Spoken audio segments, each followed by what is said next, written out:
முதலமைச்சர் உதயநிதியுடைய பணிகளை பார்த்து பெருமையாகவும் கர்வமாகவும் உள்ளதுன்னு முதலமைச்சர் ஸ்டாலின் பெருமிதம் தெரிவிச்சிருக்காரு. திருவண்ணாமலை இளைஞரணி வடக்கு மண்டல நிர்வாகிகள் சந்திப்பு தொடர்பாக முதல்வர் ஸ்டாலின் வீடியோ பதிவு ஒன்றை வெளியிட்டிருக்காரு.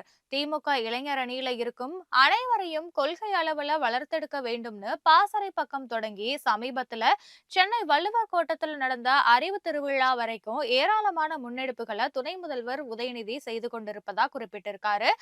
அதே போல அடிமட்ட அளவுல களப்பணி செய்ய நிர்வாகிகள் நியமிக்கப்பட்டு இருப்பது குறித்த பட்டியலை உதயநிதி தாங்கிட்ட காமிச்சதாகவும், அதை பார்த்தபோது 45 ஆண்டுகளுக்கு முன் திமுக இளைஞரணி தொடங்கப்பட்ட போது எப்படி தனக்கு பெருமையா இருந்ததோ அதே போல தற்போது பெருமையாகவும் கர்வமாகவும் இருப்பதாக முதல்வர் ஸ்டாலின் அந்த வீடியோல சொல்லியிருக்காரு.